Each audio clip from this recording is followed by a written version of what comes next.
Good morning, good evening, or good afternoon, depending on where and when you're watching this broadcast. I'm Thomas Fessler, my friends, and this is Disclosure Tonight. Happy Friday. It's Fuck You Friday because Mike Disclosure's not here yet because he knows things are just going so well. We've got a great show ahead of us, everybody. Yes, we're going to be diving into what the hell happened to the Age of Disclosure, the groundbreaking movie that was supposed to move the needle forward, except it moved it forward right into the trash can because nothing happened. We've got some inside information, folks, and as well as Mike shows up, we've got an interesting insight into that drone whistleblower who was around. Yeah, he's got a lot of claims that I have to say, trust me, bro. We'll get into that one, apparently. On that note, let me go ahead and find out who in the heck we have in the chat here tonight. The chat is where it's at, my friends. Our participants in the chat right now are Amiga Rules, Anne Marie's here, along with Apple 2011. We've got Kathy Spryer, Craig Smith, Daryl's on YouTube. How about that? Dennis Benke's here, along with Eliza Teal. Fantomos Fanto is in the audience, along with Fernando Suavo. We've got Gene Sticko, who is in the chat, and he's in the back. Thank you for being here, Gene. We also have Geraldine Durazio, Gizmo, Gray Hair Discoveries, Health and Business, J-Cat Meow, Germ 181, Joey Spades, Kay Northrup, and Kelly Burrow and those piercing blue eyes. Good to see you, Kelly. All right, who else do we have there? We've got Noodles, Cody, Maritime Unprepared, Marcus and the Mandels is here, along with Megan Betts, Metal Gaming, who was in the back, who's now out in the chat. Someone scared him.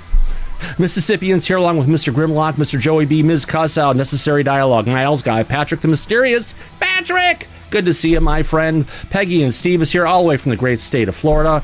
Raymar is here, along with Roni Deal, Ryo Dragon, Sage Pup, Shelly Montgomery, Shinobi One Kenobi, Steve Hines, Super Unknown, the Chromosome Cowboy, and Tony D. Good to see everybody. I made it through before the end, almost.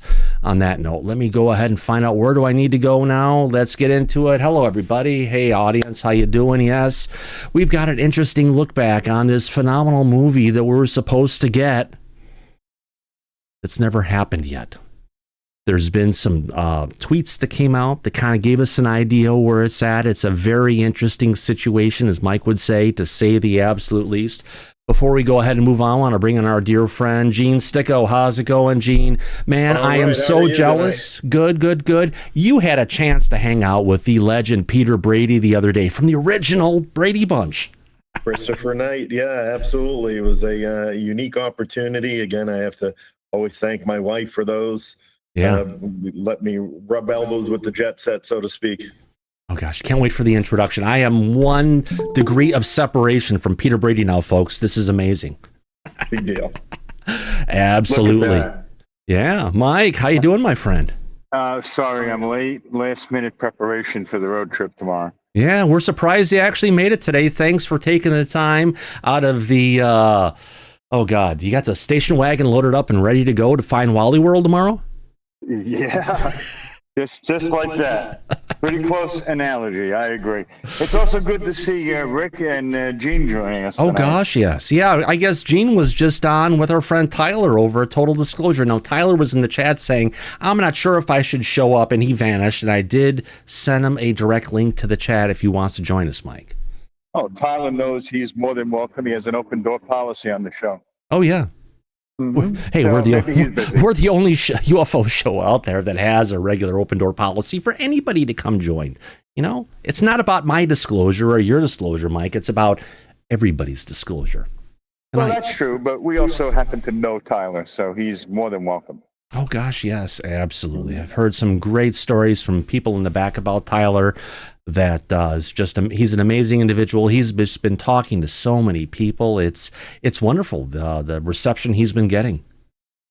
It's amazing. And it shows you that there is still a strong interest in this topic, even though the government doesn't seem to feel so. But that's okay. Yeah. There are people out there dedicated to it, like you and I, so we'll keep it moving forward. Yeah. Well, Mike, before we jump into the thralls of disclosure and things that are going on, I've got a science update that's coming to us from Dr. Ben Davidson, coming from Suspicious Observers, or they now call it Space Weather News. Okay. And you know how we've been talking recently in the back about the South Atlantic magnetic anomaly that's been going on? Yes. We have. Oh, new imaging has been released and it will blow your mind. Let's go ahead and play this first because this could be the reason why folks are going through a magnetic flip of our poles. And when that happens, you get climate destabilization. The world falls apart for a period of time and may even turn on its axis and come back again for a period of time. But you know what? This is interesting to say the least. So it could be why the aliens are here trying to gather the last survivors of this floating rock in the sky that were in space. That, well, let's get to the video here. I don't think they care if we live or die, but no, we'll see. No, because it's their planet. We're just a little ants running around on it. So let's play this clip coming from suspicious observers. Here we go. Go ahead. Good evening, folks. A quick note on the published magnetic field report today out of the US and UK. It is mostly a technical report, but there are some interesting tidbits, and one in particular I wanted to give its own moment in a video here now. So let's go back to 2021. It was the first time the central, deepest portion of the South Atlantic anomaly rested at the coastline of South America. Before that, it had always been just offshore, in the Atlantic. The South Atlantic anomaly is the weakest point of Earth's magnetic field, and while the global field is in decline as the magnetic poles are shifting, nowhere is dropping more than this zone. Just a few years later, at the start of this year... Holy shit, Mike, would you look at that? We've gone from this to it's expanding out across the entire Pacific. And South America has lost its shield from outer space almost. Good. Yeah. Who knew? Well, apparently, people like SpaceX should know, Mike, because honestly, they have to turn off their satellites when they're going through these different parts of space because, well, magnetic shield is gone and they're getting plenty of cosmic radiation coming in that it's affecting our satellites even. Oh, potentially it could cause chaos with the satellites if it gets strong. Oh, God, yeah. Let's listen to more. Here we go. Low point in the middle of the continent, a serious shift to the west-northwest. This coincided with the deepening of the weak zone, far beyond what was actually forecast for the period. But now we can also look to the 2030 prediction and comment there. Here it is. No further westward motion of the deep lobe. Mike, I got to call it bullshit on this one. It's saying the same amount, but it's just getting stronger. Right. Let's see where it goes. A further deepening of it. I agree with their forecast of a continuing drop in Earth's magnetic field strength, but not necessarily this positioning. As the South Atlantic anomaly splits, it has already begun to do so, and that should be more evident by this forecast time in 2030. The deepest point should be moving even more north towards the Caribbean. Now, this isn't making any headlines as a technical report except for in the eyes open world of the observers and the professors who study it, but it is a critical update. The few mainstream sources I am seeing discuss a core mantle boundary flow that causes this anomaly, and that is factually preposterous. They don't actually have the ability to measure anything like that. They are talking out of their backsides. But since magnetism falls off at distance cubed, the further you move away from a magnet, the weaker its force on something. So think about how the North Magnetic Pole is moving from Canada towards Siberia, away from the South Atlantic anomaly, and the South Magnetic Pole is moving from Antarctica towards the Indian Ocean, again away from the South Atlantic anomaly.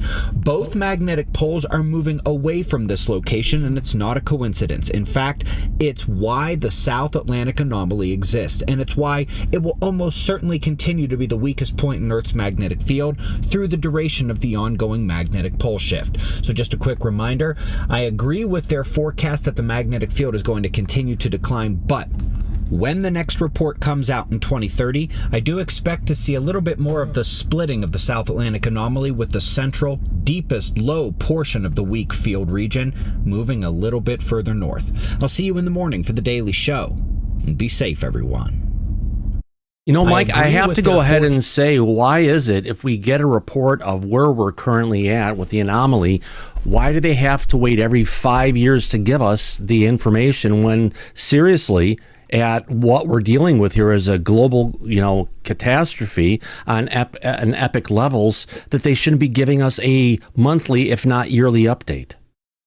Well, sooner than that, because these changes are happening. We're seeing it in real time. Oh, God, yeah. But they're trying to play it down. You're right. I agree with you. We should be updated more regularly about the weakening of the magnetic pole, right, because that could ultimately lead to death of all life on this planet. You know, you look at how, if you want to call it, all the civilizations that they found in South and Central America, and they wonder how they all were, if you want to call it, abandoned for a period of time and then re-inhabited. Maybe something like this is what was going on in the past that caused the majority of the civilization to either pass away or to run the hell out of there. Oh, exactly. No one could survive if you have cosmic radiation coming in and no magnetic shield to protect you. Life, plants, vegetables, nothing is going to survive that. Well, you know, plants and stuff will survive. We'll get rapid evolution of the life forms that live there, but this will bring on cancers and other stuff. It's almost kind of like what we're seeing in Chernobyl, where we've had all these different generations of dogs that have advanced really quickly because of the high exposure to radiation. So maybe that's what is necessary, but it's just a interesting fact that we can't look past and say, oh, there's nothing going on here. There it is. Yeah, obviously something is going on. And it's something that people should be concerned about because it's not going away. It's not going better, and it's certainly not a hoax. So yeah. Pretty serious stuff. Oh, absolutely. And I've got another clip we'll play later on in the broadcast today coming from Ben Davidson from Suspicious Observers, getting into it about why the non-human intelligence may be here and collecting specimens before we get wiped out once again for the cyclical cataclysms that happen with our planet. Yeah. No, that's very good points. Talking about the cyclical cataclysms that hit Disclosure, Mike, what the hell happened to this groundbreaking movie that was coming out called The Age of Disclosure? It was an epic tale with a lot of people coming forward talking about it again, some of which may be winding up in prison for lying in the past, which could kill the credibility of what they're doing here. But it was an epic tale we're supposed to get. Now, before we get too far into it, I do have somewhere here, let me find this, a video that we can play as the official trailer for it. Let's play this in its entirety, and then we'll get into the details of what went wrong, or what is still going wrong for that matter. Here we go. The American people are ready to receive the truth.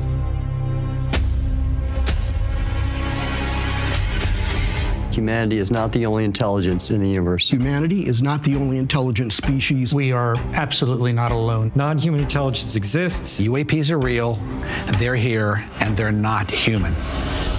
I spent 25 years as a senior official with the CIA. I worked on highly classified UAP programs. 28 years as an astrophysicist. I served as the 4th Director of National Intelligence. Director of Aviation Security in the National Security Council. The one-star admiral after 32 years of service. People that come forward with this, I feel like they've taken their life in their own hands. I was recruited to a highly sensitive government program that investigated unidentified aerial phenomena. For over 16 years, on behalf of the U.S. government, I worked as a senior intelligence official on the unidentified aerial phenomenon topic. We learned that the U.S. government was involved in a long-running secret war with other nations to collect and reverse engineer vehicles not made by humans. I have seen with my own eyes non-human craft and non-human beings. So look at this thing. It's rotating. There's a whole fleet of them. The first country that cracks the code on this technology will be the leader for years to come. China has established its own version of a UAP task force. You think for a second that they wouldn't consider using it to achieve their ends of domination? This is similar to the Manhattan Project. This is the atomic weapon on steroids. This is so secret, very, very few people in our entire government have been allowed access to it. Even presidents have been operating on a need-to-know basis, but that begins to ramp out of control. It's not acceptable to have secret parts of government that no one ever sees. You better be careful about a government that doesn't trust its people, because there's no telling what they'll pull on you. This is the biggest discovery in human history. You had information being locked away that could change the trajectory for species. It has so many beneficial impacts, including clean energy. We should have disclosure today. We should have disclosure tomorrow.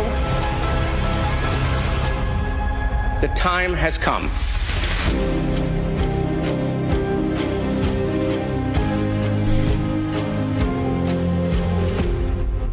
He should have said we could have disclosure tonight and given us a plug. Yeah, Mike, absolutely great points. If we look at this and get into it, let me get into this. Let's get back to here. Mike, story. What the hell happened to Tim Burchett? He was strong in here. Everything was going on. Ever since we got that new task force for the declassification of national secrets, where he was passed over due to some shenanigans from Representative Anna Plina Luna, he's kind of gone into the background and disconnected himself from that task force and even from disclosure, which is just really disheartening. He's been like the poster boy of saying it's a cover-up for years. Because he's been right. It has been a cover-up. And not just in the executive branch, in Congress. Right. He's been calling out fellow congressmen for a long time now. He has. And we can't get support from the head of the House of Representatives, Mike Johnson. We can't get support from the head of the Oversight Committee, Mr. Comer, for that matter. We're trying to go ahead and move disclosure forward, but when there are purposeful people standing in the way, you just got to wonder, Mike, how much money have they received to push this out of the way? Well, Thomas, you've said this on the show for years now. Disclosure from the government is only going to come from the top, and it has to come out of the White House. And if it doesn't, no other member of the government can bring disclosures to the public. So that's true till this day. And that hasn't changed. And You've been right all along. It seems to be continuing and going on, if not escalating, on that particular what we're dealing with. And, we all want the truth to come forward when it comes to disclosure. Everyone in the audience is, we're here for disclosure. We want to know what's going on. But it just seems like it's been engineered out of existence for us to actually know what is truly happening. They don't want us to know what's truly happening. They're keeping it from the public because they don't want the truth to come out. And I don't see any indication that their position is changing or will change at this point. No. If anything, Mike, their position has completely changed, right?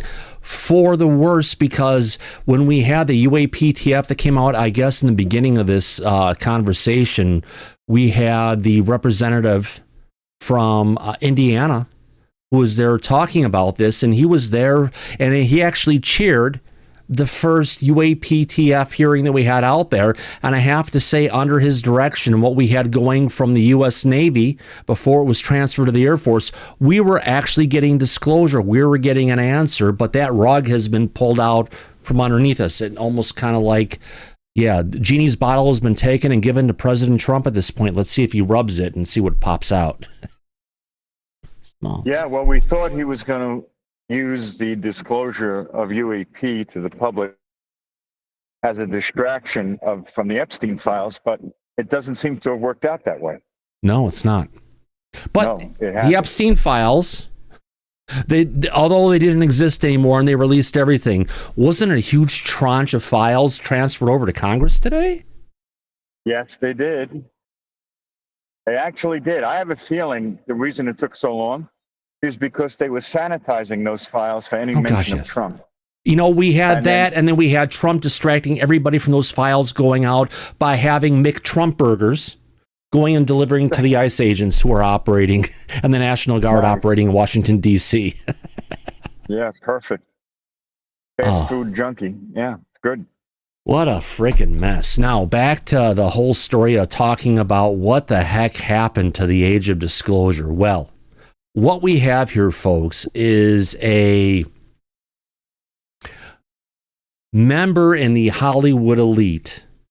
That would be the director, Mike, Dan Farah, who is working on the age of disclosure, right? He was, yes. And he put it out. But the first thing that happened that went wrong with bringing the age of disclosure out was back in when it showed up in like March, right? January, February, March, at a film festival. He had people who were interested in covering this video and bringing it out on streaming services. But Dan Ferris said, absolutely not. This must come out in the theaters. And if you're not going to give me that opportunity, fuck off. We're not going to give you the video. But since then, and what's been going on, if you want to call it, there's been an oversaturation of UAP videos and movies and documentaries out there in the market, and everybody in streaming is pulled back and they're saying, no, we don't want it at this point. Is that kind of accurate? That's exact. That's very accurate, actually. The public has lost interest in this topic because it's usually attributed to people who are grifting and looking to put their hand in the public's pocket for money. I mean, like selling books and appearances and different things like that, maybe? Oh, people who are trying to sell a book or put out a documentary or anything where they can try to milk money from the public. So I got to ask the question, Mike, has imminent disclosure occurred? Because imminent means like right now. No, it has not. I know we took a poll a while ago and the audience felt we've already gotten disclosure, but you and I don't agree with that. No, position. disclosure has started, Mike. It hasn't actually fully progressed to give us disclosure. Granted, it's a slow drip process, almost kind of like we're going through torture at this point, and we're strapped down to that table, and that drip of disclosure is hitting us in the forehead, driving us crazy, trying to make us think and not ask questions about what happened to disclosure. Seriously. Right. Because some people believe we've actually gotten disclosure. No. But the truth of the matter is, it's the furthest thing from the truth. We haven't. Oh, yeah. Now, in addition to the bad decisions by the director, the producer, he had so many titles on there, let's just lose track of it for this point. It was a bad choice to go ahead and pull this out because this should have came out like in May or June of this year. And here we are, August 22nd. And it's still not there. But, you know, if you look back on the clocks of time, there was a tweet that came out by someone called Atemporal, who's Michael Atemporal, whoever this might be, over on X. But he actually went, Mike, and broke open one of some of the reasons why the age of disclosure hasn't happened. You know what? It's tied back to Lou Elizondo. And he may be the person who's preventing it from coming out because he was screwed by someone in Hollywood. Mike, this is just something that happens time and time again. But he found a lawyer to save him from being screwed, which allowed things to move forward, but potentially shut this movie down from release because they may have to remove Lou from everything. And he's the narrator. They've got him in clips. We've all played it. We heard him talking about it, and that will just be a disaster for it. So let's go ahead and take a look at some of these tweets that came out about, I think it was August 7th or so of this year. Let's play it. Lou Elizondo, represented by his lawyer, Ivan Hanel, has filed a lawsuit in California against Dan Farah and Yafat Reese Gendel, alleging that Dan Farah operated as an unregistered talent agent in violation of the California Talent Agencies Act. The complaint arises from Dan Farah's involvement through Farah Films and Management, as well as Yafat Reese Gendel's role at YRG Partners in Literally in Media in brokering Elizondo's eminent book deal, and appears to be an attempt to force negotiations of the existing terms. Sorta, it's Lou's fault that the release has been delayed, but not why you think. It sounds like, Mike, Lou got screwed by Dan Farah, and he stood up for himself with Ivan and tried to correct the situation, but it's still a crazy web of he said, she said, and legal fuck-ups that could potentially have stalled this even from coming out.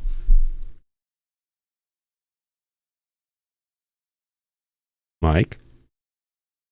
Uh-oh. It wasn't a fuck-up. It was deception on the part of Dan Farah. And that came out. No one knew behind the scenes that he was actually a scumbag. But now, with what happened with Lou and the lawsuit with Ivan, the truth is coming out. So who knew? There seems to be more drama going on behind the scenes than what the documentary Age of Disclosure is showing about the government cover-up. Now, someone in the chat, Todd T. Mike, says, Lou has a whole list of lawyers. A speed dial, apparently, no. Actually, he doesn't have a lot of lawyers. Ivan Hanel came to Lou as a freaking gift, for that matter. I believe Ivan is representing Lou. How do you call it again when he's not having to pay anything? Pro bono. Pro bono. Yes, because Lou is a great guy. He deserves the coverage. And if he gets screwed from something like this in Hollywood, you need a shark to go after it. And I hate to, I will, I'm not going to say hate to say it, but I'm glad Lou found a shark like Ivan, because Ivan is freaking stellar. Yeah, he was able to assist Lou in getting out from under the trap that Dan Farrar had put out there for him and other people as well, like James Fox and Jay Stratton. Dan Farrar was a busy boy. He roped a lot of people into the web of lies. Yeah. So when he brought him in for the movie, he just didn't get him from the movie. He signed him to a multi-part deal. We're going to get you the movie. We're going to get you a book deal and all these different things. But because California's talent laws are so strict, he was operating in one piece, but then he was operating across many others, and that's against the law in California. Yeah, it is, because he was operating unlicensed and telling everybody that he was licensed as an agent, a talent agent. Yeah. But that wasn't true. So he got into trouble for doing that and defrauding these people. It's a bad story. Oh, I know. But this goes back to what we were saying earlier about why the public is really disgusted and fed up with all this. It's always about money grabbing and grifting and putting hands in pockets, not their own. And that causes a lot of problems. Stay down. Yeah. So this is where the drama originates from, and why people, when they see this, they're like, we don't want to be a part of that. Oh, I know. They don't want to get involved. It's one of those things that you're going through it. You just have to go ahead and get used to, I guess. But you know what? Thank God Lou has someone like Ivan there to go ahead and protect him. We've had Ivan on this channel many times in the past. He is a gem and someone who knows the law, and that's the kind of lawyer you want to go ahead and make sure you have the proper representation to get past this. Because even think about this. Lou had Danny Sheehan as his representing his attorney of record for years. But every single time Lou ran into an issue, Danny wouldn't deal with it or cover it. So Lou was actually forced to find additional representation to bring his stuff out versus someone who's grifting for go ahead and his Ubiquity University, if you want to call it, master's degree program in ufology that he's setting up to go ahead and create an endowment for his grandkids. What the hell's up with that? It's not good, but that also is one of the reasons why you and I are good friends with Ivan, because he's a good person, a good lawyer, and he does the right thing when other people do not. Yeah. I know, Mike, there was a lot in that saying of what I said, but it's all pretty accurate of what's been going on. Well, anybody that's paying attention and looks closely can tell what's going on. Because it's out there in plain sight. It's out in the open. It's not really hidden. It's all there. Just like we've got a UFO hearing coming up, right? Supposedly scheduled for the 9th of September, 2nd of September. Allegedly. We're going to go ahead and we're going to be watching the calendar for the Oversight Committee, where anything that they're going to cover as a hearing has to be submitted at least 1 week prior to the hearing. So let's see if this mysterious hearing that Representative Burleson has been talking about with some very shady people over on X, I have to say, is actually going to show up. Yeah. You and I have very strong feelings about this, and we doubt it until we actually can see it. And right now, there's nothing to see. Yeah. For that hearing. You're coming on camera. You keep on saying I want more food, so here you go, buddy. All right, so Mike, do you want to go ahead and get your last post on Twitter up so you could read it, walk us through this? I know you've been dealing with the whistleblower that Ivan Hanno brought forward with regards to, he's been talking about advanced drone technology that he had crashed within his property in, where was that again? Not Kansas City. It's Wichita, Kansas, right? Yes, sir. Yeah. You want to read us? You are a better narrator than I am, and I'm currently driving right now. So you're driving, my friend. Good example. But you know what? This is one of those things. I'm Bryce and you're Ross on this one. Where you're balls deep on this one. I'm just saying, next. Yeah, well, listen, you know what?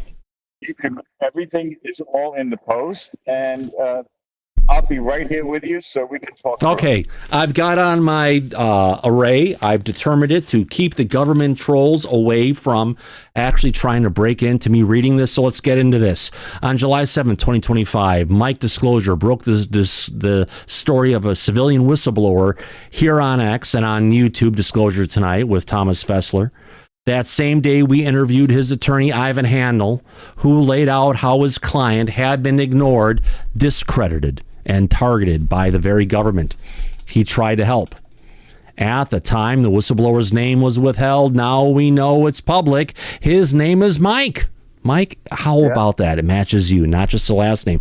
And he is from Wichita, Kansas. I guess they have more things than tornadoes in Kansas, Mike. Yeah, obviously they do. Yeah. Yeah. Let's get into it. Michael's story, backed by video, photographs, and physical material, which nobody has ever seen except potentially people in Congress, but no one outside of that has seen it. Trust me, bro. May represent one of the most significant civilian encounters with advanced aerospace technology in modern history. And the government's response to him tells us as much about secrecy and control as it does about the technology itself, meaning that he wanted a job. The government said, you're trying to screw us, and he actually got a job in the defense intelligence industry. That came after we posted that story. Of course. So Mike is not a contractor. He never worked for the DOD, the IC, or any classified program. He's a civilian with aeronautical experience who happened to be in the wrong or right place at the right time. Now, 2 decades ago, he saw something, or his dad did for that matter, extraordinary, a triangle-shaped craft hovering just 50 feet above him. It emitted a low is this the right one? I think it is. It is. All right. Emitted a low hissing sound. Sounds like something you get in Capitol Hill in Seattle. Moved unlike any known aircraft, and then in an instant of luck, the panel fell off the aircraft.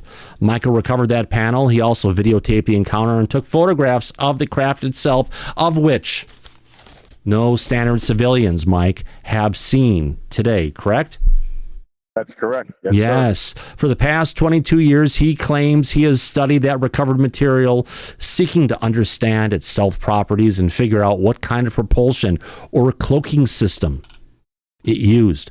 Michael didn't hoard the evidence or try to profit from it. No, he followed the rules, and he demanded a job and remuneration for the time he put into it. He testified before the Senate Select Committee on Intelligence inside a skiff as a civilian without any clearance. He later testified again in an RO skiff, presented the photos and video of the craft directly to officials tasked with investigating UAPs. But here's the thing, Mike. RO, if they know it's a drone, they're not supposed to investigate anything, are they? No, they're not. Period. So if he said this is a drone, right? Right. I got video evidence of it. RO should have excused themselves and passed them on to the proper agency, just saying that's the law.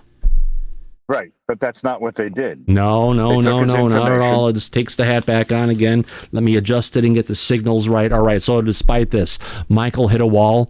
He now wants to continue his research as a contractor, and he got the job, folks. But he's locked out because he lacks the security clearances that would allow him to be hired. But, Mike, didn't they do all the investigation into him on this? So if he wanted the security clearances, it's a snap? Right. For the past 10 years, he's been passing all of the government investigation to look at his background and to clear him. They just didn't want to hire him or read him in. That was the problem. Yeah. But he found a private contractor that had no problem with working and paying him, obviously. Yeah, your connection's breaking up a little bit. If you may be on local Wi-Fi, you may want to jump back to cellular.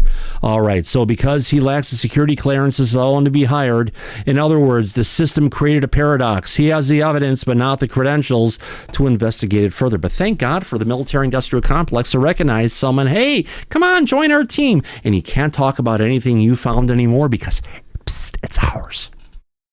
So let's get into it. Instead of being supported, Michael was targeted years ago when he first came forward. He is labeled as unstable and dangerous. He was even reported to the FBI, though they find he committed no crimes. Wasn't he reported to the FBI because he potentially suggested he could sell this technology to the Chinese who are willing to pay 1,000 times more than what someone in the United States would pay?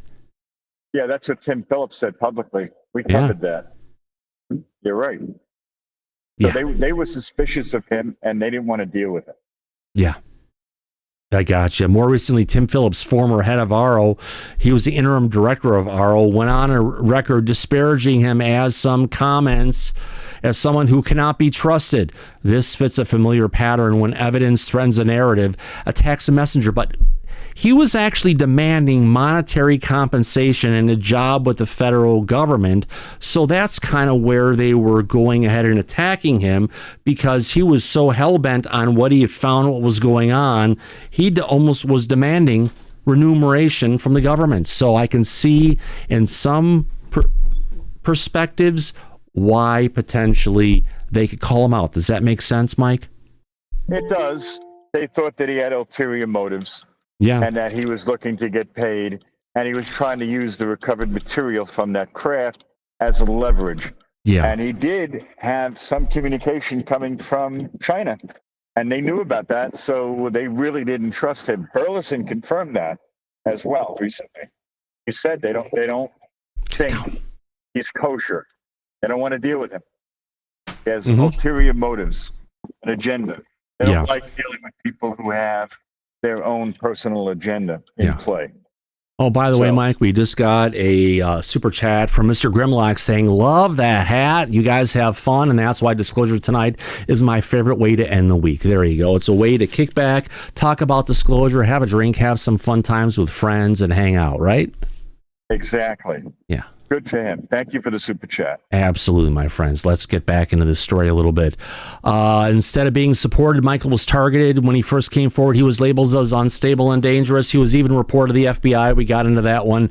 More recently, Tim Phillips, which we discussed, the former head of ARO, went on record disparaging him as someone not to be trusted. This fits with a familiar pattern. Evidence threatens the narrative. Attack the messenger. Now, Michael's warning resonates strongly with the current events between 2024 and 2025. Mysterious drones appeared over New Jersey military bases and nuclear facilities. Oh, Moose, what are you doing? You have climbed up on the back of my desk, in front of the camera. Let's pick you up.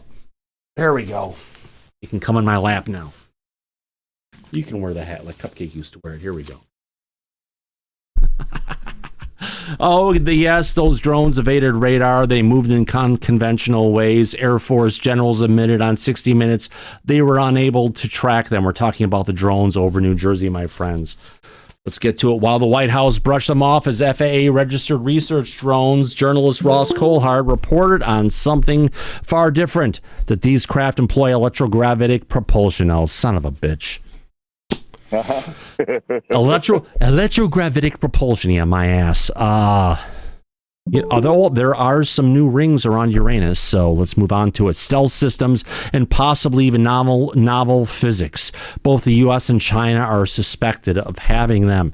Now, Michael had been warned about exactly this for more than 20 years. Representative Eric Burleson has personally spoken with Michael. He reviewed the videos and the photos of the craft, but you got to remember, Mike, Burleson has admitted he doesn't know shit what the hell he's looking at. He doesn't know anything about this stuff. So if you're going to be showing it to him or talking it to him, it's like showing it to my mother. Granted, she's passed away. I think she might understand a bit more. Yeah, but here's the thing. He also went as far as to take the videos and photos, Burleson, run it through people who are operating black programs, and they were very surprised that a civilian had access to this type of craft, which is obviously ours. So he confirmed that and talked about it publicly in 2025. So he did, but he was in a spaces that was led by Chupacabra and Red Panaquala, some of the biggest trolls in UFO Twitter. How in the hell, cover my little heart here, did that happen? It's just like, doesn't make sense. I don't know. It really doesn't. But the fact that Burleson came onto public space and was revealing what he found out, I think that's valuable. Oh, of course. Now, when Burleson showed the evidence to individuals with knowledge of classified programs, their reaction was immediate. Their jaws dropped to the ground. They wanted to know how a civilian got access to a craft like that. Maybe it's time to go ahead and talk to your military contractors to figure out, how did you let a civilian see the technology when you were testing it? That moment of shock underscores the gravity of Michael's evidence and the threat it imposes to those trying to keep such technology buried. But his technology and this stuff isn't going to be buried for so long, Mike, because he got a job with the military industrial complex, didn't he? He did, yes, sir, which is going to keep this information further hidden. So we're not going to hear anything from him. We're not going to hear any more from him. He got his dream job, which is signing NDAs and other stuff, which means all the stupendous claims he has made without providing any evidence to the general public is now gone poof. Like it's magical. Right.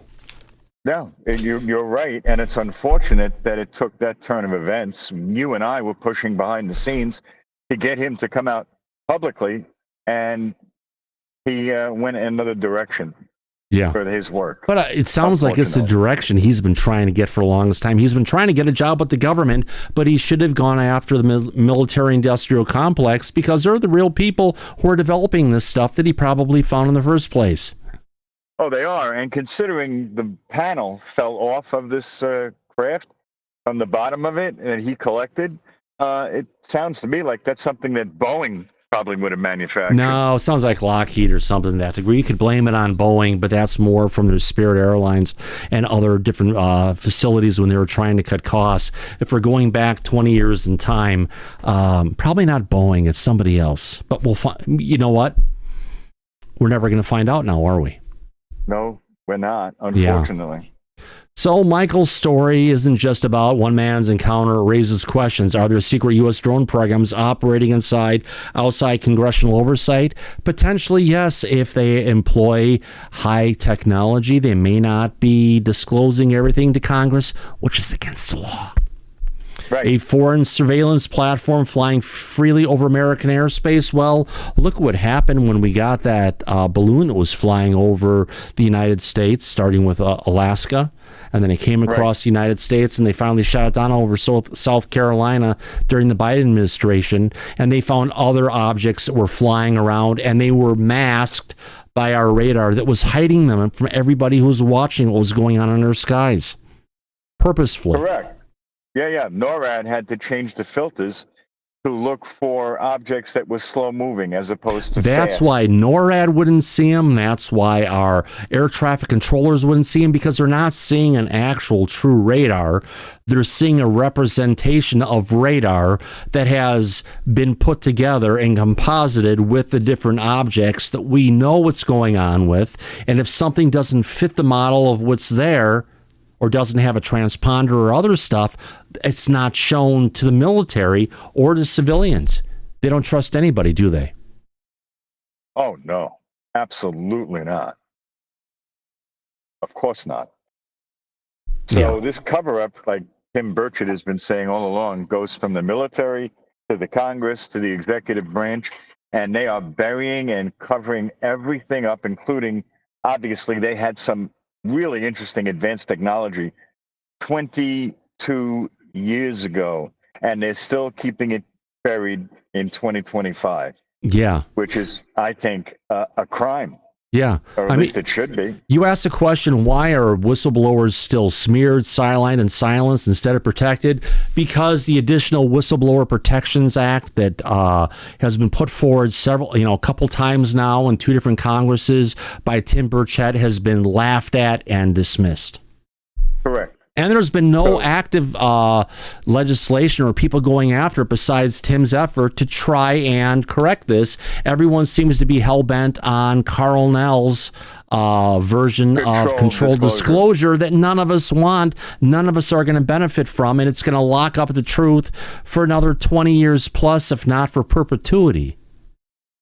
So, based on your points, it sounds to me like it's not simply an oversight or incompetence on behalf of Congress. No. At this point, it's beginning to sound like they really don't want whistleblower protections in place. They don't want anyone to come forward. Oh, heck no. They don't want to protect them. Right. So this is almost like they're doing it on purpose. Yeah. They're trying to keep these people exposed. As people would say, it's inconvenient. Right. Yeah. Which is a crime. Oh, yeah. And then some. And it's the cover-up like this has been going on for decades, even going back to the MJ-12 documents. I know we just got Tom Whitmore to join the back. It's something he's been researching for too many years to count. Yeah, you're right. He has. It's nice to see Tom jump in and join us on the show. Oh, gosh, yes. Absolutely, Mike. Yeah, it's just, we're going to keep on covering disclosure and what's going on, but we really have to go ahead and take a step back and look at what's working and what's not and how we can get this and move it forward because, honestly, 2025 seems like we've been stalled yet again. We're supposed to, what was the old saying? Strap in this year, and I didn't say, I said, well, if they're saying strap in, I said, my friends, watch out. That means they're coming in with a strap on, grab your ankles, and it's going to hurt. Yep. No lube. You've said that the entire time. Yes, and remember. You remember, we got Avi Lube here for that particular use. That's right. But 2024 was a very slow year. We went through the entire year on the show, and there was not much to talk about or cover. It was supposed to change in 2025. And so far, all it's been with the new administration is more of the same that we got last year. It's disgusting. Oh, God, yeah. Disgusting and then some. Let me see if I can find this. There's a video I want to find from coming from our friend over at Space Weather News again, Dr. Ben Davidson. Where is the one that he had where he's talking about aliens and what's going on with the planet? All right. Okay, so we've got a little 14-minute clip here, Mike. That'll be good. Ben Davidson getting into and talking about aliens and the disaster cycle. What do we mean by the disaster cycle, Mike? Let me go ahead and bring this up here really quick. Let me find this. All right, desktop, Thomas. All right, what we're talking about the disaster cycle, Mike, is like what we're talking about the degrading magnetic field and the South Atlantic magnetic field anomaly, which is expanding well beyond the South Atlantic. And this is, the future that we're looking at. Remember, this is a result of our poles flipping on the planet, a magnetic excursion that happens. And when you have this going on, you have the magnetic excursion going on. What does that do, Mike? It brings on climate destabilization. Wait a minute. Yeah. Right. Climate destabilization. So it's not just us, folks. This kind of stuff is not being caused by humans in the slightest. This is being caused by our planets going through the cycles and what's going on with the interaction on the planet between that and the overall universe. So let me get this next clip up here. Let me download this one here really quick. See if I can get it to us. Should come down pretty quick. Yeah, I didn't expect Ben to go ahead and cover the disaster cycle along with, let me just bring this in from my other browser. We'll just play it from there because it's taking forever to get the scene to download. Let's go ahead and play it from here. All right. Let's play this. Here we go, folks. Let's enjoy this conversation about the non-human intelligence working with humans, potentially, and the disaster cycle. So let me just cover this and try and get it there. All right, here we go. Something. It's a question I get a lot. I generally consider it to be outside of the realm of what I focus on, but it's important enough to enough of you, and it's not like it's not important at all to me, so I guess we'll talk about it.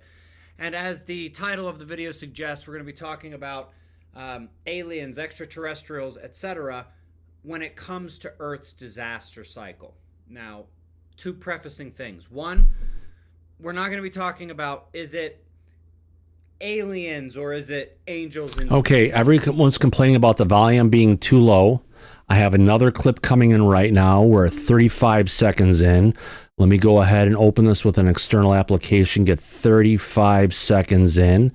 Let me get it down to QuickTime for playing this back. Sorry about the volume being quiet. It's just how it was recorded. And if it's too quiet, I will do my magic and boost up the gain as necessary to go ahead and play this. So let's get this here.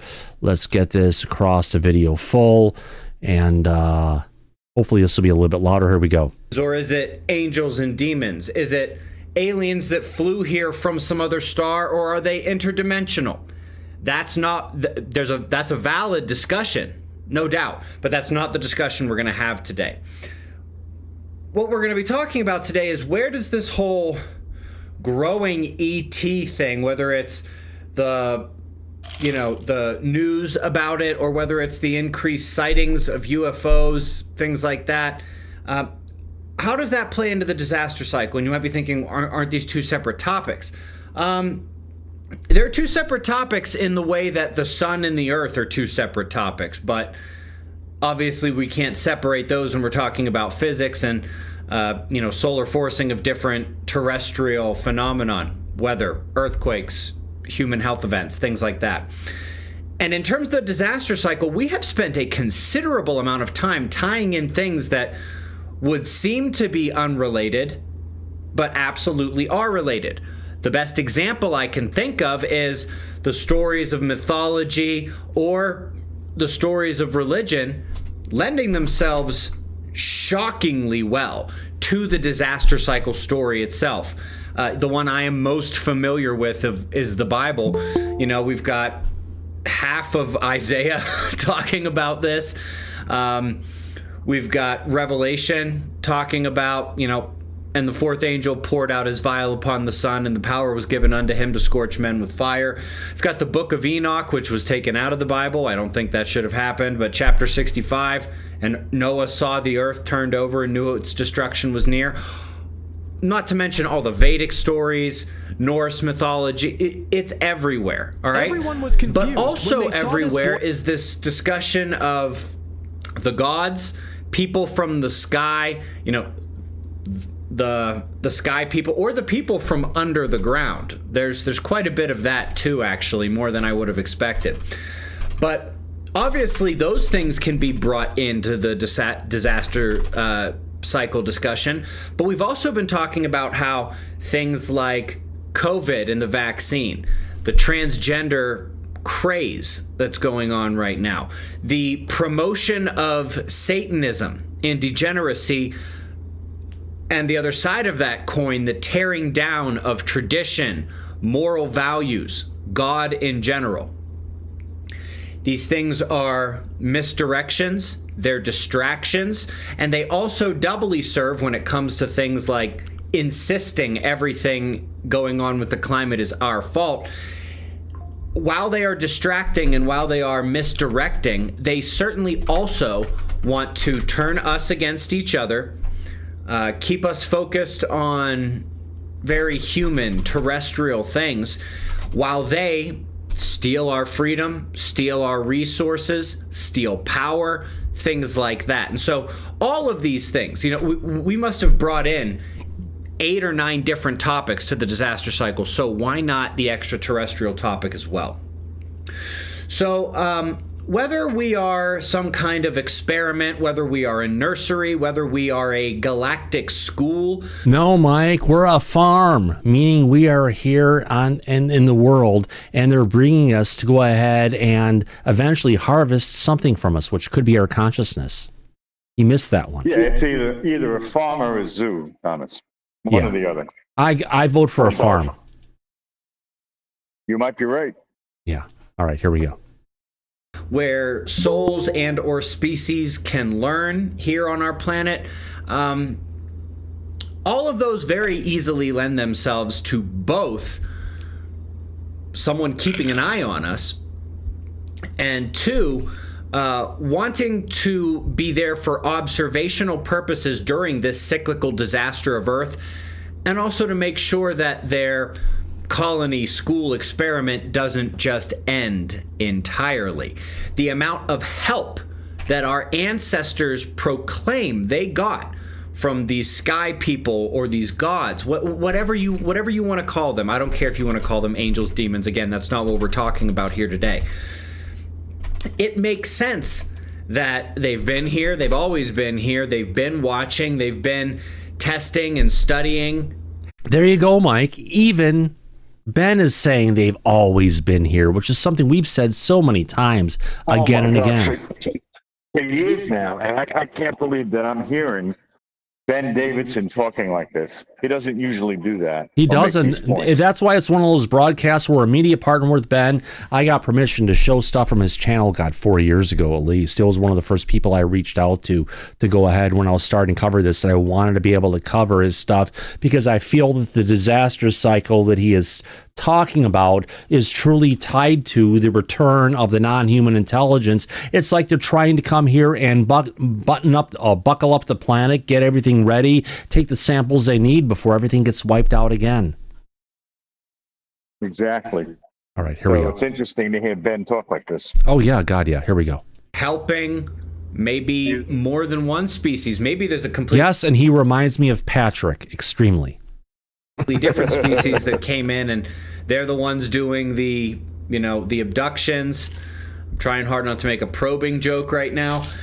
The point is that this event, it's happened every 6,000 years, of course, at a much worse level. Every 12,000 years. We are at the 12,000 year cycle mark right now.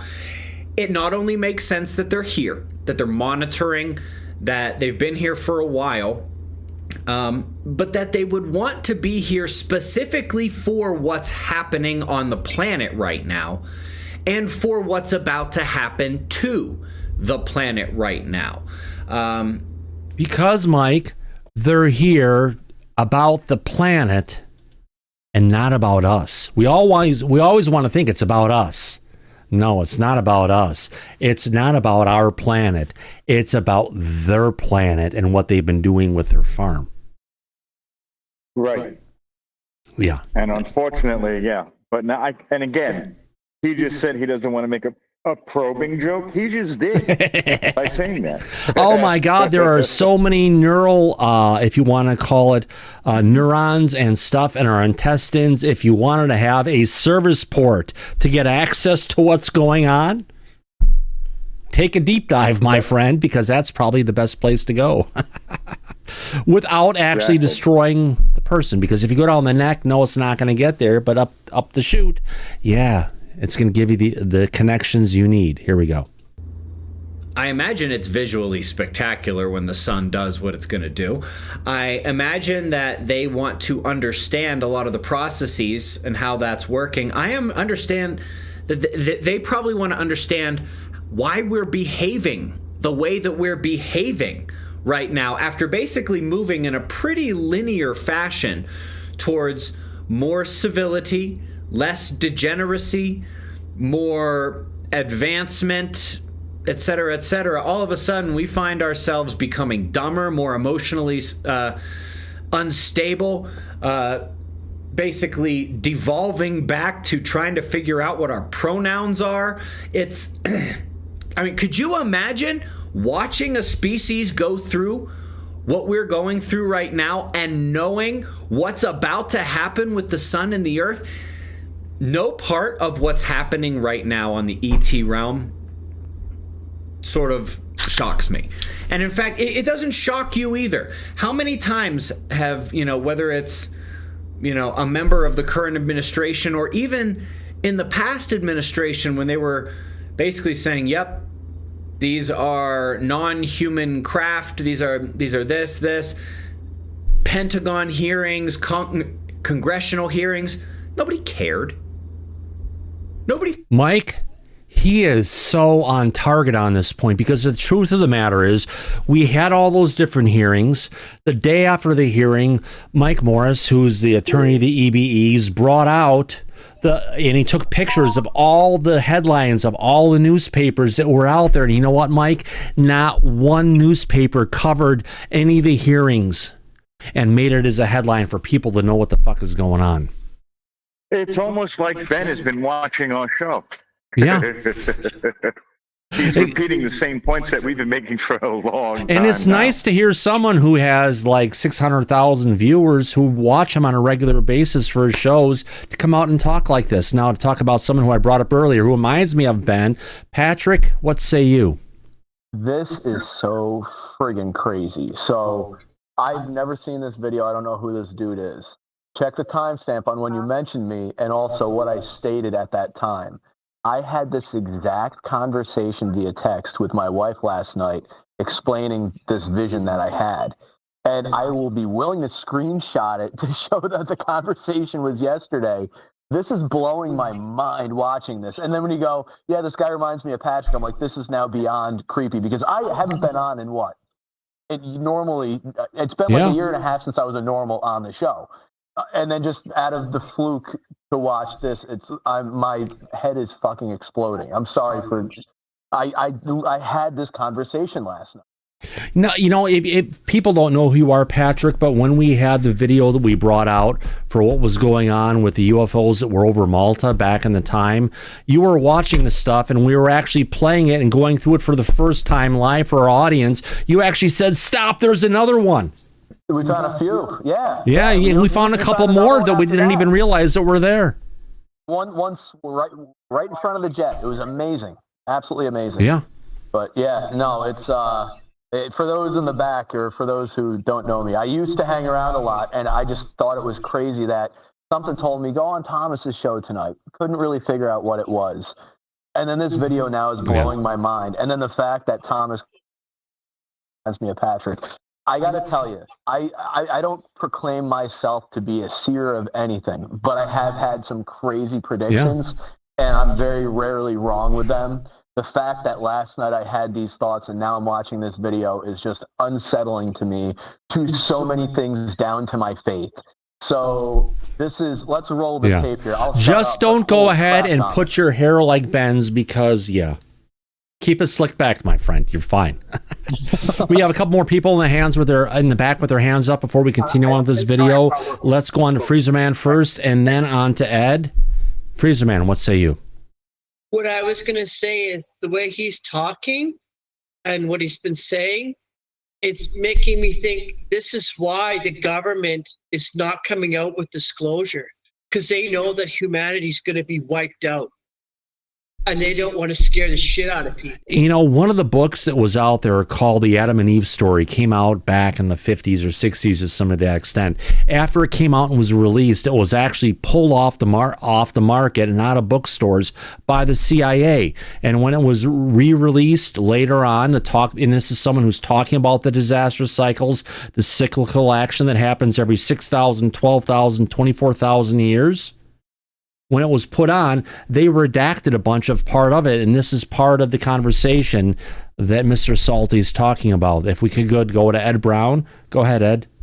Well, I've got the same feeling that Patrick had, a deja vu feeling, and this afternoon I was watching a YouTube video that covered this exactly. Talked about the life cycles and how we were behind, talked about the CMEs, it basically threw up the same chart you threw up. And that's another synchronicity. Why would I have happened to have stumbled on that this afternoon is beyond me. Yeah. But the point I wanted to make, though, is if in fact that's the case, and I believe that it may well be that the government knows that there is an end date for this Earth, but they won't release it. Well, why are all the billionaires going and making all these underground facilities that they can go and escape to? Because they know, Ed, something is heading our way, and soon.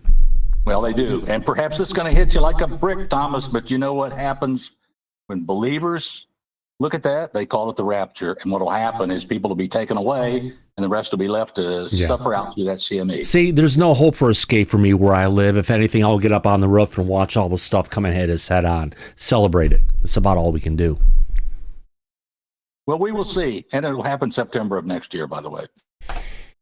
Hopefully not, but let's continue on. All right, hands are down. Let's get back to it. Here we go, folks. Freaked out. That's where we are.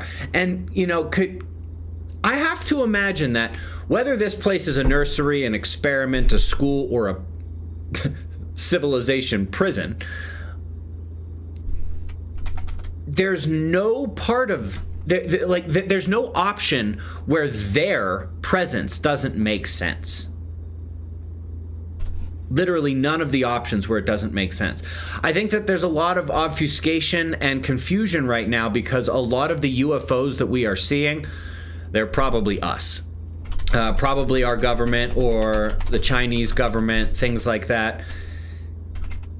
Whether you want to look at how long they have had crashed technology, how long they have had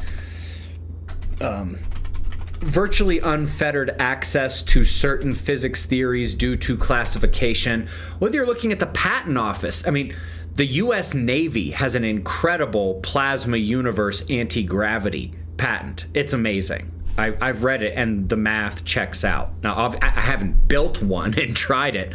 There's some things in there that I can't exactly get my hands on, and some other things in there I can't afford. But the math and the science is not above me. This thing looks legitimate. And it doesn't seem all that implausible when you realize the ubiquity of things like Vimanas or other flying machines. Ubiquity, Mike. That means we need to bring up we just figured all this stuff out. Infomercial for Ubiquity University. Yes, my friends, for thousands of dollars, you can go ahead and actually get a master's degree in ufology coming from Danny Sheehan at the New Paradigm Institute through Ubiquity University. What's interesting is you and I talked about the possibilities that it's a farm or a zoo, but Ben also mentioned it could be an open-air prison.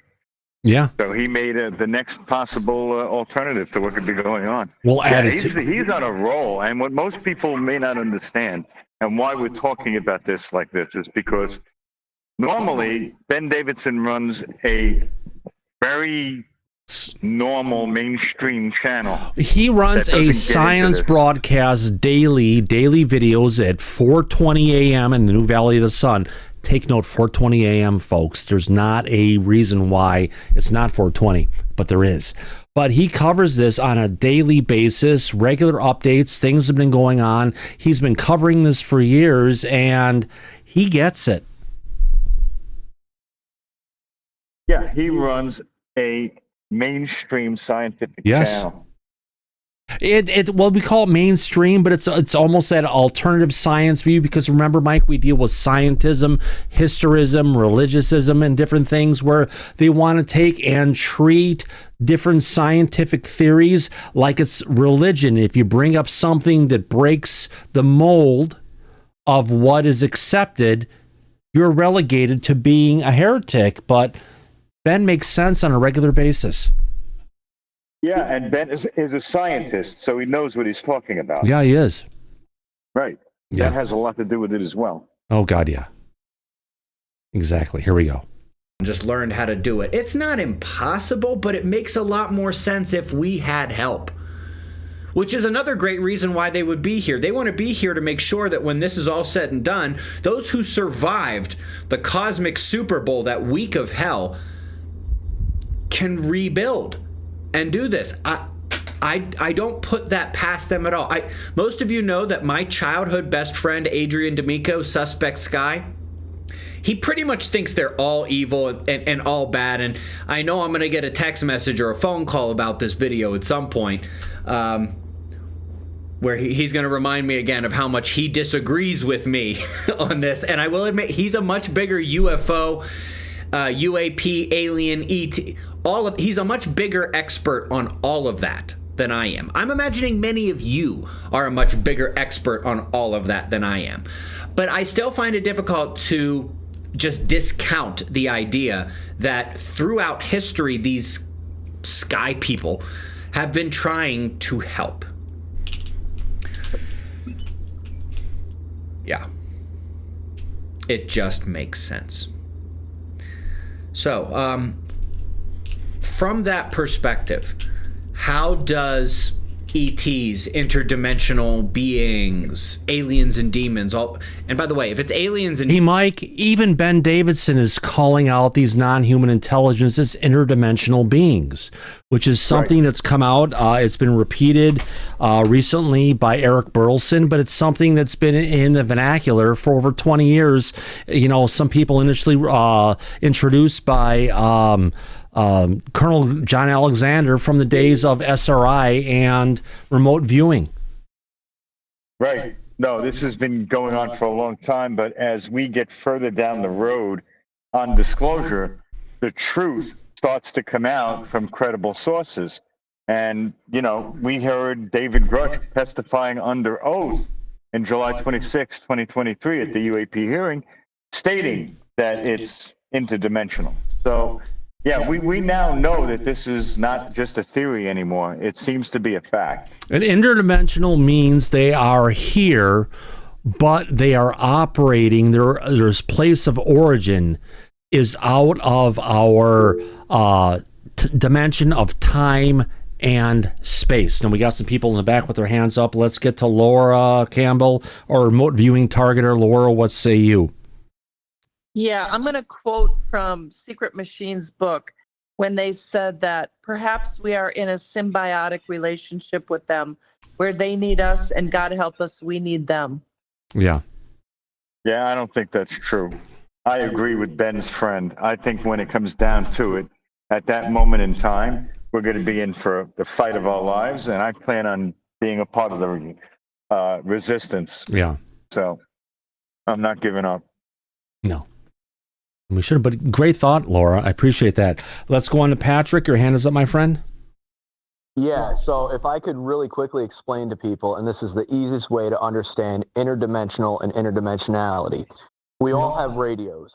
The most basic of radios are tuned to a frequency. Right, a specific frequency for that radio.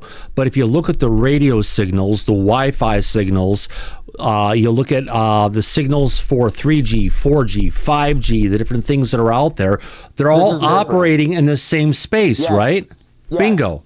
And so let's say something within the people that are operating the reality on the physical, tangible Earth in what we would consider within outer space, within our frequency, does something which seriously disrupts and upsets something in another frequency. They who have been in existence outside of our time frame for a much longer time have the ability to interfere with the frequency, to propose something that we can understand within our conscious frequency, and the only way we can relate it is as a UFO or coming from the sky or the hand of God. If I could address that, one more thing. If I could address that really quick, Patrick, what you're kind of talking about, a real world example of this is after we started blowing off nuclear bombs, we started seeing a whole bunch of UFOs showing up, and it's been out there in the public sphere for the longest time that when we were blowing up these nuclear weapons, that it was actually going ahead and ripping apart space in other dimensions where these entities are from. And just think of space of different dimensions, right? If you go ahead and zoom in on a human body really quick and you look at the human body, all the atoms, there's a lot of space around all of those atoms and everything. And we, in our reality, we all vibrate at a specific frequency. So just like a different Wi-Fi signal, 2G, 3, Wi-Fi 4, all the different ones that are out there up to Wi-Fi 6 and going beyond it, they all interact within the same area and they don't collide with each other, kind of like what's happening with our realities. We've got something else that's occupying our same space. The reality is there, but the only way you can get to here or there is to shift your frequency or vibration or whatever it is in order to be able to connect with that other area. Correct. And there's two real quick things that I want to bring in a summation, and it'll make it help be clear to the older generation and their understanding of deity and gods. Pretend for 1 second we are fish within a fishbowl, and we as fish cannot see out. It reflects back into the fish tank. The fish don't understand that there's an owner. They don't understand there's a person that puts food in the water. They see it as manna falling from heaven. And when it became so filthy, the hand of God came down and scrubbed it. Was it truly the hand of God? No, it was just another sentient being that you could not see, almost as the infrared. It exists, it's always there, but you can't sense it. And all of a sudden, when it puts itself in a position where you can sense it, the most only understanding that you have is that it has to be a deity. So that was why the early understandings equated it to a god, and a godhead figure did say, look, be peaceful and do this, because the long story is, they didn't want us to develop these bombs. They stood outside of time. They understood that it did happen. July 16th, 1945 was the Trinity bomb test.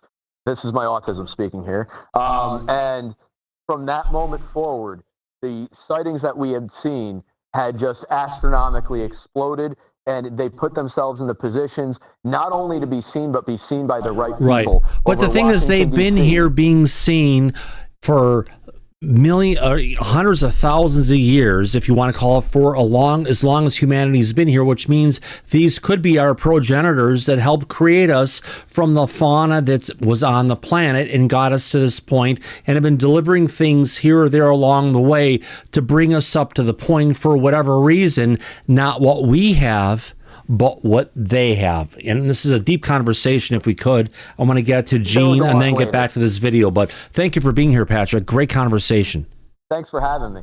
Oh, God, yeah. Gene, go ahead. Yeah, I don't want to, again, sort of mind-blowing these last few minutes in this whole conversation. And, if anything, I could say I'm a voice of dissent, perhaps, to a degree, because everything being said, essentially, I agree with. And I agree with it because, again, my father-in-law's papers, the blueprint, it talks about it, and it's like so many things. It's like your people are right, but for the wrong reasons, again, according to the blueprint. And so I don't necessarily see a catastrophic, earth-ending, life-ending event. But again, in the blueprint I have, from my father-in-law and all this, it is really about the significant change period that we are in now, that we're going to be going through for the next few years. And these breakdowns in systems and what is maybe being interpreted as the end of the world is really end of thinking, end of old ideas, end of old knowledge, and not necessarily a extermination event physically, but more an extermination event emotionally. But if you do go through this, there's a big turnover. There's a lot of stuff talked about. Our consciousness is seated in the human body, but it's coming from someplace else, almost like a quantum computer you'd have, and how it can separate in different locations. It's interesting, but we always look at the end, but it can also, like you're saying, my friend, be the beginning. Well, exactly. I mean, and that's the cycle of life right there, right? We need we need an ending to have a new beginning, and it very well may be that. And, and I think a lot of what I hear, even some of the Jerry Corbell comments and whatnot, make me think, again, the type of knowledge, the type of research my father-in-law did, it almost confirms that it probably exists within the government, the U.S. government, and what he's getting are some of these misinterpretations by perhaps somebody who's heard it second or third hand, saw a piece of something and is running with it like it's a catastrophic But event. his overall view of the things, it's pretty on target for, someone who's kind of, he's there in his zone talking about the disaster cycle, but being able to take the disaster cycle and seeing it from the perspective of like what we talk about on a regular basis, Gene. It's refreshing to see we're seeing this in other areas beyond the scope of disclosure and covering the UFO scene, to hear it from people who are scientists and can see how what we're dealing with relates to what they're also seeing and dealing with now. Because, we just had another 8.0 or close to it over down in Antarctica, where you have a lot of things going on with regards to the planet, and all this stuff is interconnected. We can only see a little bit, but if there's something you can see the bigger picture, well. Exactly. And again, my father-in-law at work talks about shifts in polarity, but he talks again about it in polarity in terms of consciousness. And, I think the best way I wrap my mind around it is I think of the ancient alien, theories, and those people explaining things in the language they have at the time. And I think we might be in the same kind of situation. Yeah. We are just trying to comprehend and explain these things within the context of our understanding of the world as we have it now. And that's why we have people beyond me who are in this, like Laura Campbell, who are involved in this, expanded consciousness that we all have, but we're too interested in what's happening on our phone, what's happening around us, to quiet our mind and be able to expand beyond where we're at. Exactly. If we can. Let's go back to this video now. We've gotten through the questions on this point. I think the audience will appreciate the rest of Ben Davidson. Here we go, folks. Demons, then it so purely fits into Earth disaster cycle. I shouldn't even have to go into that one.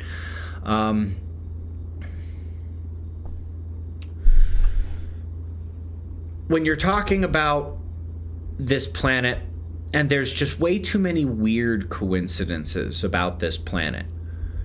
Like, okay, everybody knows the moon happens to be the perfect distance away from the Earth, so that it perfectly matches the size of the sun for an eclipse, but also it takes the moon 28 days to go around the Earth, and that's how long it takes the sun to do one rotation. There's like 20 or 30 of those, like, wait a minute, really? That's a heck of a coincidence. There's like 20 or 30 of those surrounding our planet, and each one of them is so off the charts low in probability that it really makes you look at where we are in the cosmos and say, okay, either this place was designed for this nursery, school, growing process that this planet is, or they spent a long time trying to find this place in the galaxy so that they could use it for that purpose. I don't know if this is the kind of answer that those of you who repeatedly ask me about the ET thing and how it ties into this, I don't know if this was the answer that you're looking for.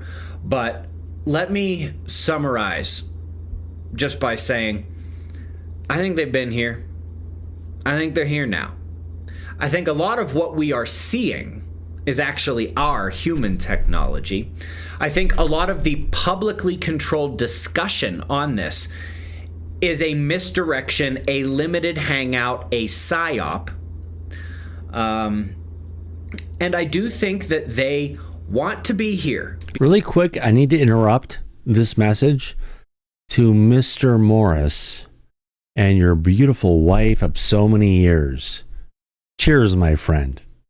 Thank you for sharing this with us, and thank you for being a part of the broadcast. We love you, my friend. Thank you. Let me continue. Because they know what's about to happen to this planet, to our whole solar system. and they want to be here specifically for the aftermath. And I do believe, I'm so sorry, Adrian, I'm going to say it again. I do believe that they want to help the survivors afterwards. I don't see, if you are fairly well versed. So, Mike, this kind of ties into what we saw in Turkey, what happened before. When after the last disaster cycle that happened, right? We had domesticated sheep, domesticated cattle, domesticated chickens and everything emerge out of nowhere in that area of the world when, realistically speaking, all of those, if you want to call it domesticated species, were already created and underground, and they were brought on the surface of the planet to go ahead and survive for short periods of time, which almost shows us if we're going to survive on this planet, it's not about Elon Musk going ahead and getting to Mars. It's about Elon Musk going ahead and creating the underground civilizations we're going to require to survive this next outburst of the sun. Yeah, and on a side note, an interesting point that Dr. Davidson made is he said that the moon revolves around the Earth 28 days. Well, interestingly enough, the female menstrual cycle, when they get their period, is exactly 28 days. Not 30, not 31, not 28. Every month like in the vernacular. It's exactly every 28 days. Oh my God, so the full moon is a curse for men. Just saying. But it kind of looks that way, doesn't it? Well, I also have to tell you that in my previous line of work, every full moon is when we had the most activity of people losing their shit. The arrests went up on the full moon of every month. There we go. I have to put the foil hat back on for this one because this is one of those things we're trying to bring in, but it could be the part of the reality which we just never pay attention to, my friends. But yeah, I've been there before. Enough. Oh God, yeah. Oh, you have.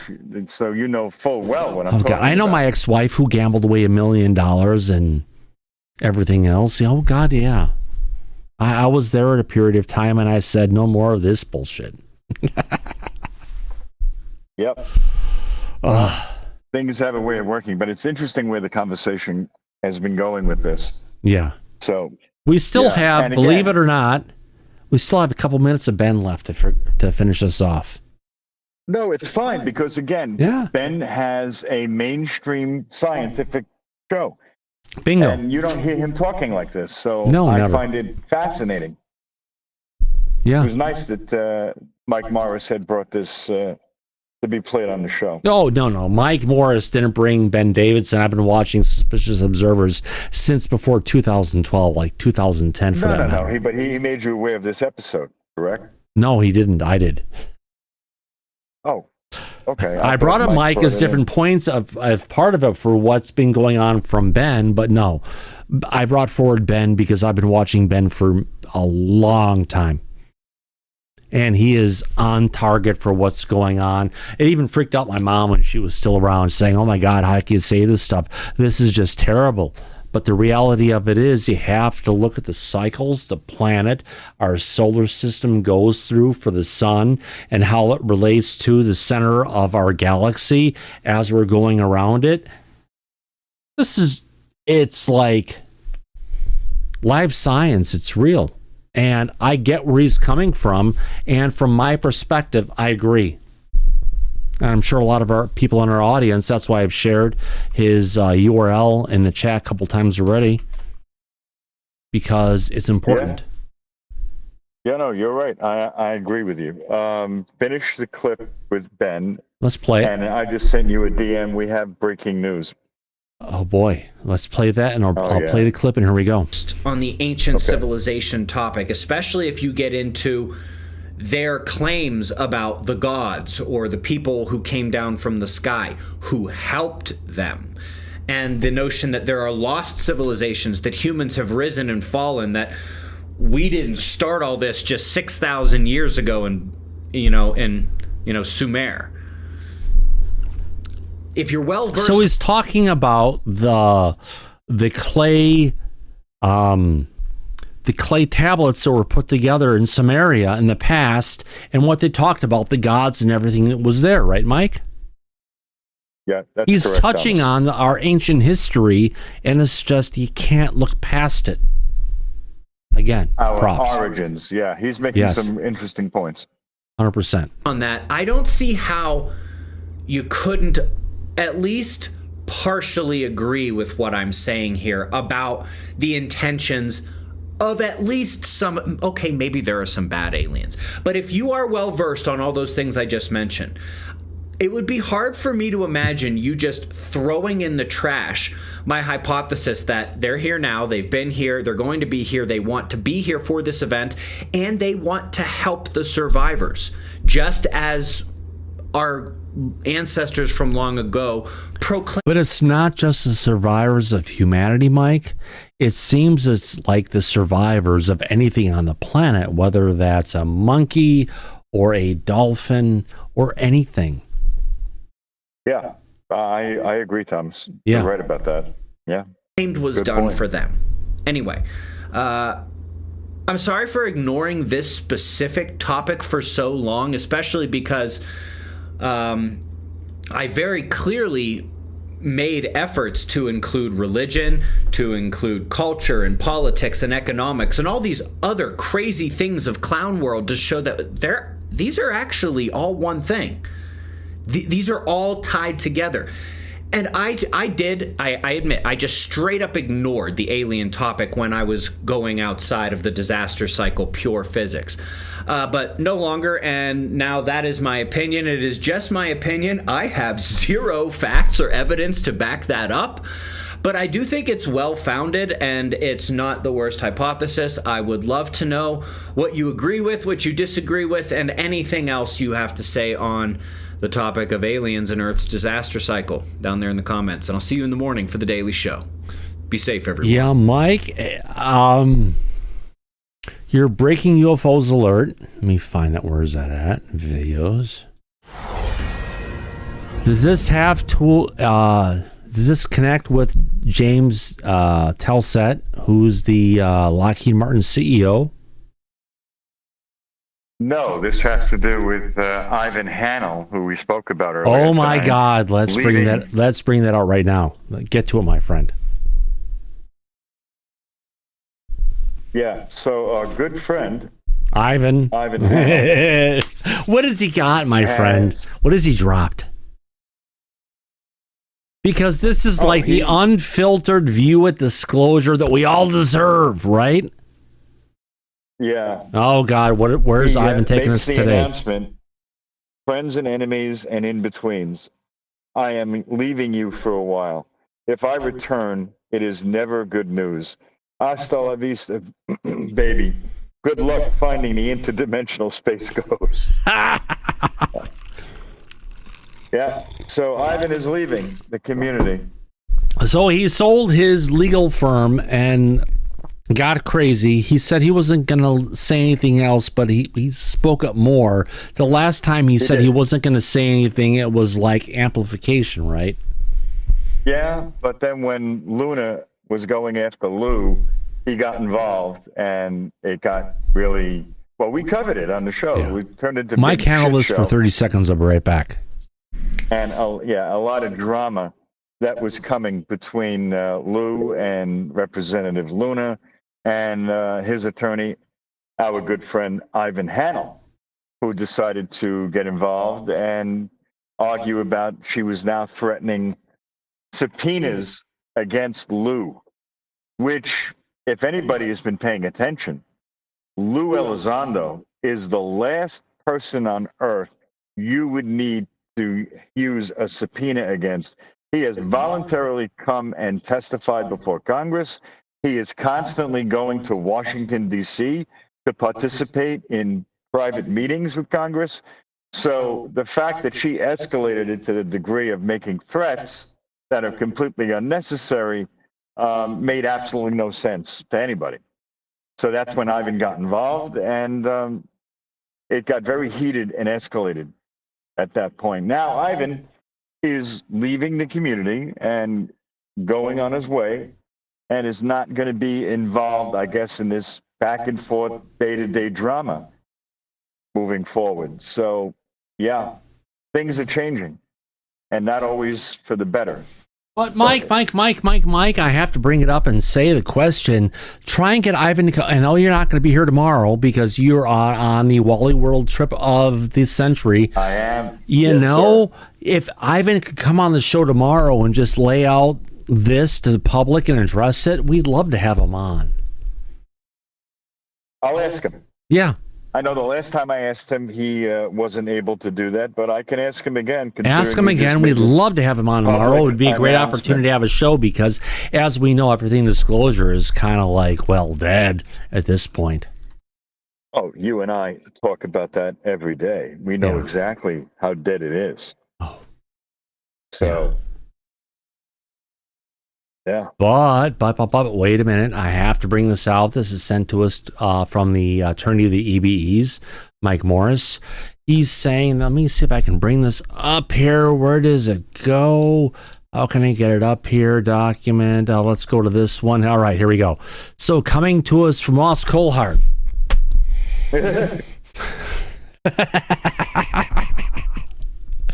Hello, Ross. How you doing? James Telset, Lockheed Martin CEO, has made extraordinary admissions that his aerospace company has technology that is magical and game-changing. More like, Mike, let's be honest.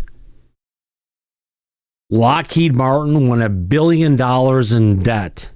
And they're trying to say, my God, we spent all this money on stuff and we call the loss, but it's magical and game changing. If you ask me, that is the biggest pile of shit they're trying to shove down the throats of people in Wall Street to get them to say, you know what, your stock shouldn't tank. It should go up because you created something that is magical and game-changing. This just sounds like honestly bullshit being created for the fucking idiots on Wall Street who are afraid that their Lockheed Martin stock is screwing up because they just lost $1 billion because they created something magical and game-changing, Mike, that nobody is willing to buy. That's the key. They created something that's magical and game-changing that nobody will pony up and spend the money. They don't want to because, you know what? It's a marketing thing, just like we've seen the destruction, honestly, of the old Cracker Barrel restaurants. For new things, a new woke agenda. This is no different, my friends. It's just a rebranding of a loss to make people feel good that they blew $1 billion and what they have is coming out of is magical and game changing, but nobody is willing to frickin' spend the money to absorb it except the company. You know what I call that, Mike? I think I've got that here. I put this up on X the other day. Oh, here we go. Oh, a bullshit artist. Right? A bullshit artist. That's exactly what we're dealing with. Seriously. They're spreading bullshit to say we've incurred $1 billion loss. This reminds me of Atari back in 1983 when they shut down their entire video game division. They had a $119 million loss, and they shut it down to go along with it. They didn't call it game-changing, but they could have. And where would we be today? This reminds me also a lot of Jake Barber and Skywatch's claims. And I'll say the same thing about this announcement as I did about that one. A bullshit artist.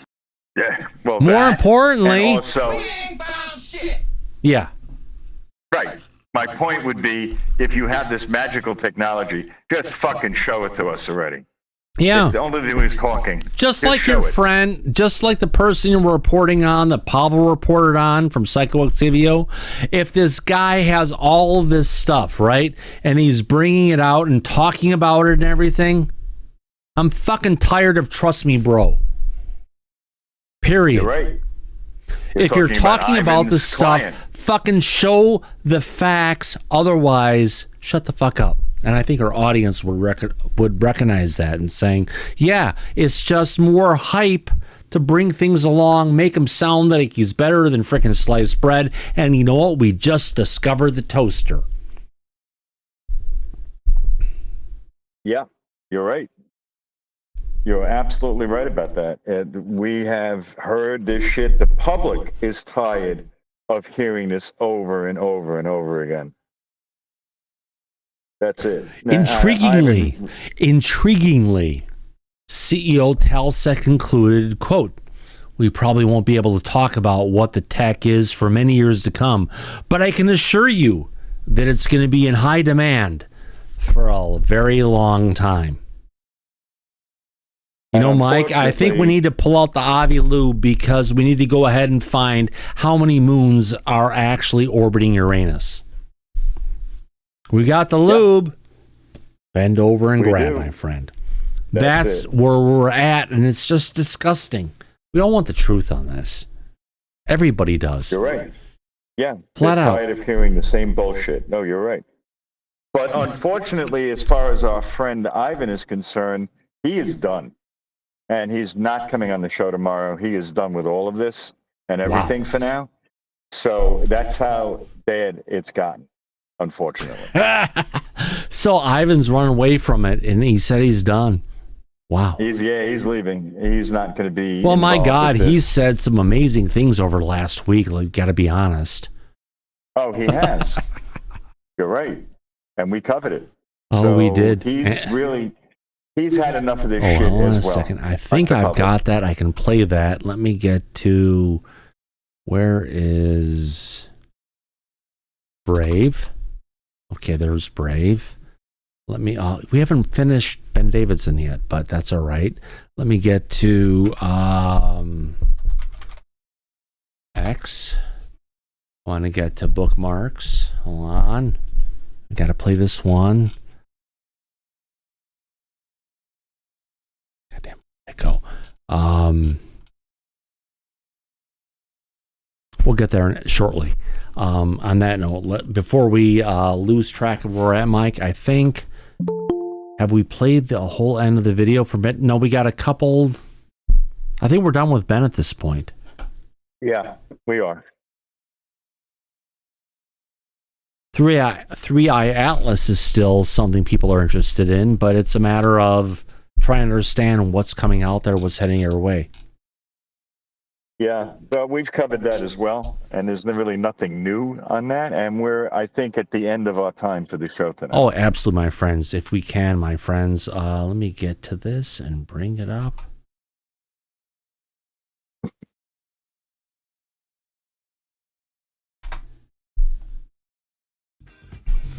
All right, my friend. Welcome, my friends, and thank you very much for everything you've done here for Disclosure tonight. We've tried to go ahead and give you the latest updates on UFO Disclosure, and I think everyone's appreciated it. For that matter, I want to go ahead and thank Mr. Grimlock, Kay Northrup, Anne Marie, and Mr. Grimlock again for all your support for Disclosure tonight.